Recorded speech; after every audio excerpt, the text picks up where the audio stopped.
everyone, and welcome back to the channel. It's me, Noli.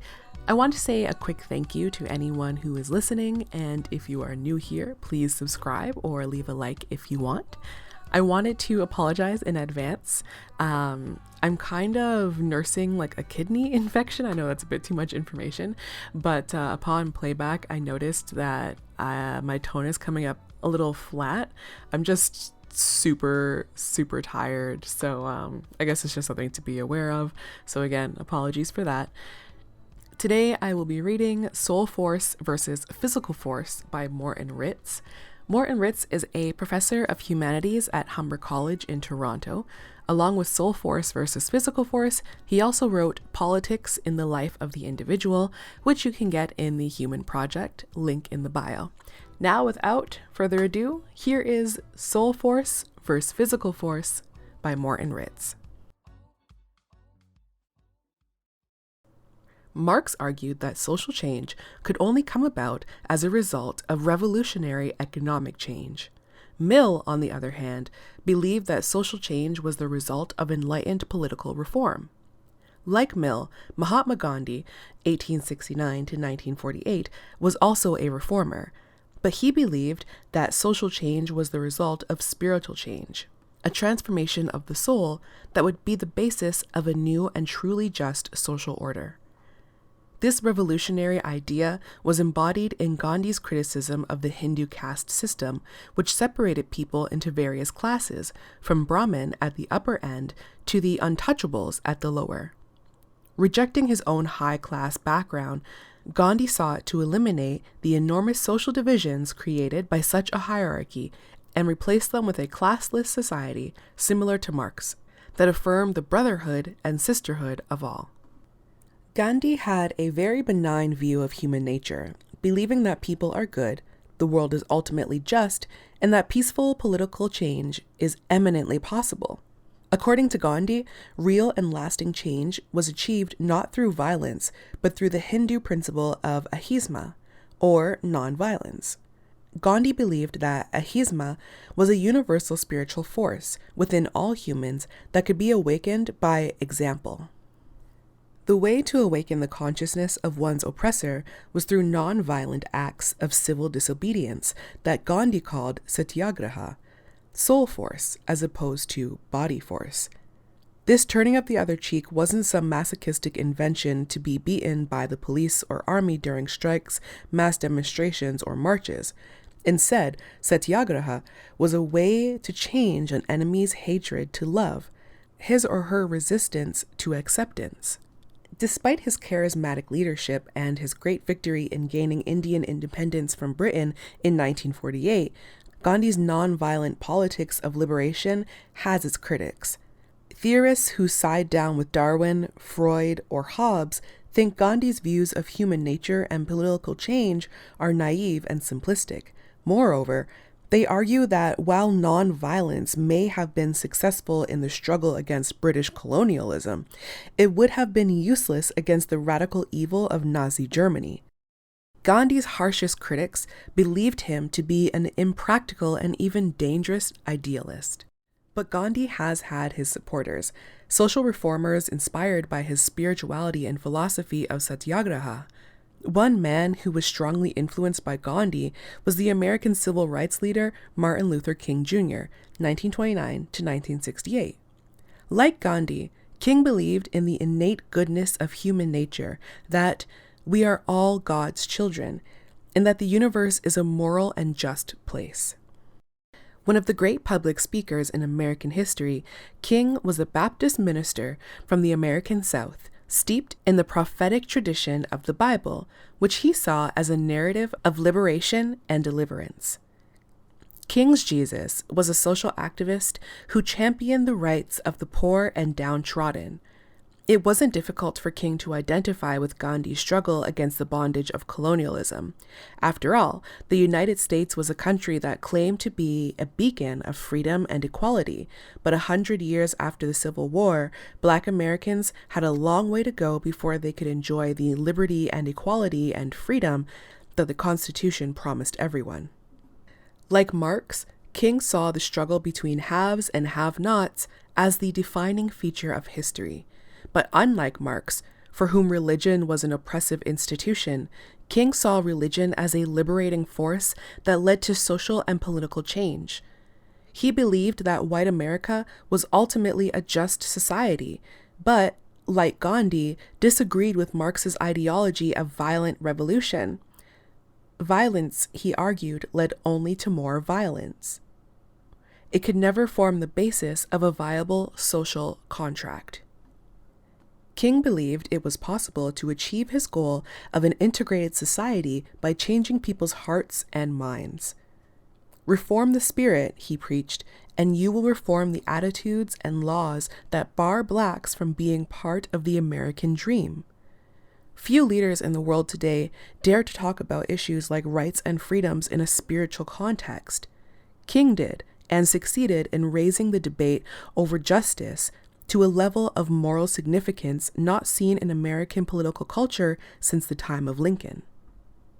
In his famous letter from Birmingham jail, where he was briefly imprisoned for breaking a local ordinance against political demonstrations, King pointed out that there were two kinds of laws, just and unjust. Just laws were those that uplifted the human spirit. People have a legal and moral obligation to obey them. Unjust laws, on the other hand, were those that degraded the human spirit, laws that prohibited blacks from using whites-only washrooms and restaurants, or denied them the same opportunities as whites for employment, housing, and education. According to King, we have a moral responsibility to actively disobey unjust laws.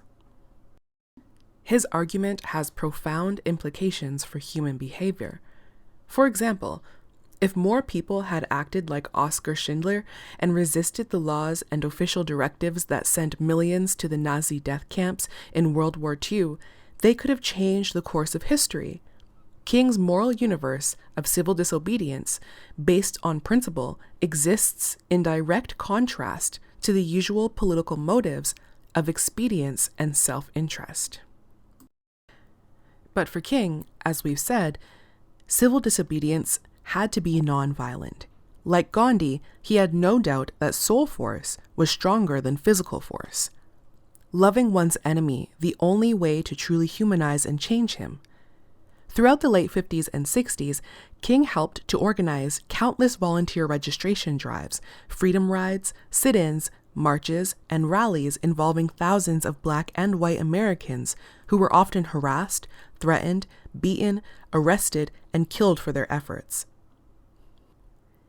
In the end, the civil rights movement stirred the conscience of America and the world. Landmark civil rights legislation was introduced in 1965, and King won the Nobel Peace Prize. But he paid dearly. He was assassinated in 1968. Like Moses, he led his long-suffering people to the Promised Land, and, like Moses, he didn't live to enter. Martin Luther King promoted nonviolence as the means to reform an unjust society. Like Gandhi, he believed in the fundamental decency of human nature and in a world where, in the end, good triumphs over evil.